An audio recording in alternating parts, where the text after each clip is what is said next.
Here's just a part of a recent episode of Booked on Rock. Our guest, Rik Emmett, is back on the podcast. I believe this is the third time he's been on the show, and he's got a brand new book out, his second collection of poetry titled Leaning Into It Poems. It's due out April 7th.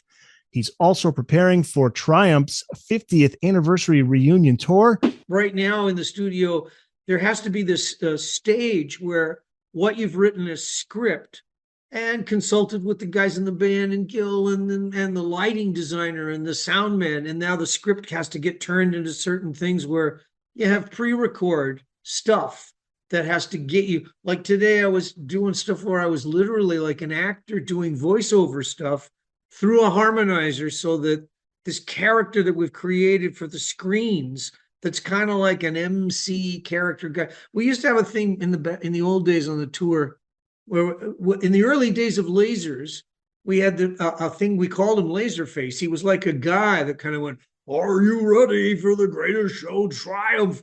You know, it was like blah, blah, this character. So he's going to get upgraded to 2026. Oh, wow. You know, the whole Reloaded thing. But now he's going to sort of be like a, I don't know, you know, Star Trek spaceman, the Mandalorian, like, you know, like he's going to be a character. I haven't even seen him in his final stages yet, but I've got to do his voice before. So it's all, you know, there's these levels of things that technology, you know, whatever. It's exciting. But you're going to be on the road more now than you have in a long time. How does that feel? Yes. And there's conversations about that. Are we flying? Are we going in the bus? What's the bus going to be like? And of course, back in the old days, we didn't really do bus. You know, we flew everywhere, and we flew first class, and we treated ourselves well because there were only three of us. It was relatively, now there's at least five, or could be six, but I think at least five of us. So it's like, oh, a little bit different now, you know. Anyways, these guys, they're all Canadians. I mean, a couple of them are living in Vegas now, and Phil X is living in LA, but these guys they're Canadians. And there is a thing about, you know, I think when you scratch a Canadian, you get down to this thing where we're a relatively humble, modest kind of folk. You know, we're self-effacing, and we kind of go, yeah, but this is the way you should be.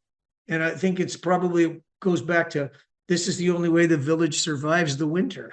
We're all going to have to cooperate. Nobody can be, you know, egomaniac here. We have to, you know, we have to get along. So we all have to wear our mittens and our scarves. Sure. You know, yeah.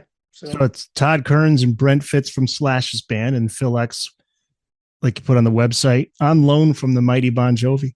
Yes. And yeah. And then the three originals.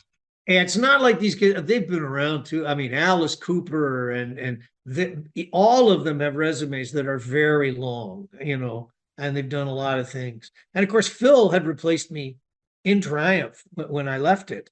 That's right. Back in 1988, 89, he was the guy that they hired, and he did an album with them and stuff. And yeah, you know, I can remember meeting Phil at some guitar workshop thing, and the guy that ran it was very concerned. You know, he was having this guitar symposium or whatever it was, and said, "It's the new guy from Triumph. Are you going to be okay with that?" I go, "Of course I'm going to be okay." And when I first met him, I was shaking his hand, and I pulled him in close to me, and I said, "Phil, there's nobody else on the planet Earth that knows better what you're getting yourself into than me. And I just wish you all the luck in the whole lot." You know? Yes. Well, I've never had a problem with Phil. Yeah, that's right. I totally forgot about that. Yeah. Now this is the tour is the first with the classic lineup since 1988, but you've added these guys. Now this is really to bolster the sound, to make sure that the audience is going to get the complete sound, right? That's the reason for adding these three guys. Yeah, you know, yes, but also so that it will evolve.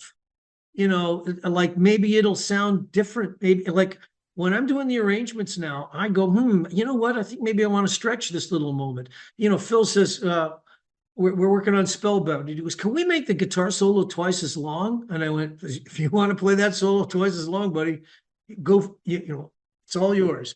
Go for it." So it's not going to be like listening to the old records. That's not the idea. The idea is to make these songs. It's called Rock and Roll Machine Reloaded.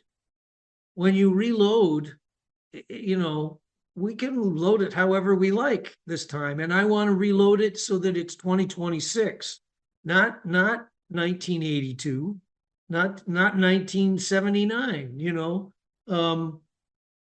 I think that's way more important. I think that music lives in a place where it has the ability to float in the air and evolve and change. That's what makes music so great. It starts in Florida, Canadian dates, US dates, as I mentioned. And then due to high demand, they added a second night in Boston. And then the Chicago gig was moved to a larger venue. I mean, what does that say about Triumph's legacy? How does that make you feel? Well, it feels pretty good right now, but we haven't played a show yet. So I don't want to get prematurely cocky about anything. Let's wait until we get out there and start playing. The fans still love you guys, man. They're yes. And it is what you've described is a lovely thing. And I'm feeling lucky. I'm feeling kind of blessed that I'm in this position. I'm hoping I'm not going to blow it. I'm hoping what I'm going to do is, justify everybody's, hunger for it to happen well. And I think it will. And I really like these younger guys that, they're not so young, but they're younger than I am. And I think that's going to put a wrinkle on it. Not even a wrinkle, but, like a whole other layer that is going to make it more meaningful and more fun for me, better for an audience. My wife and I at dinner, we were talking about that, how I just enjoy, rehearsing with these guys now and talking with them. And I'm going, this is awesome. This is a lot of fun, and it takes me right back to when I was in bands as a teenager and in my 20s, before the business started getting in the way and making it harder. This time it seems like the business has actually made it so that, hey, it's enabling, it's making this so that it can be more fun and it can be great. And that's a lovely thing. I think we see that now with bands that are doing these reunion kinds of tours, that you can do it with creature comforts. And God bless the Rolling Stones and U2 for showing us the way. The places we're playing on this tour, they're more like sheds and amphitheaters, and they're not huge. They're not the giant hockey rinks. But I kind of like that. I think it makes it so that we can get a big production and have it up, and it'll, do it on a large scale. But, you're not working to people that are a football stadium away. And April Wine is on the road with you, right? Yes. Awesome. Yeah. All right. So people can go, where are the best places people can go to get the tickets for the show? You mentioned the book. They can go to ECW's website. Yeah. ECW Press for the book, for leaning into it. And the Triumph tickets are like triumph.com. If you just go there, or maybe it's called triumphmusic.com. We better check that. I think it's triumphmusic.com. And if you just go to I think the opening page is going to say, yeah, you want tickets for a show? Right. Triumphmusic.com. Yeah. Nice, beautiful logo there. There you go. Look at that. The Golden Thunderbird is making it. It's a phoenix rising from the ashes. I love it. Listen to the full episode wherever you get your podcasts.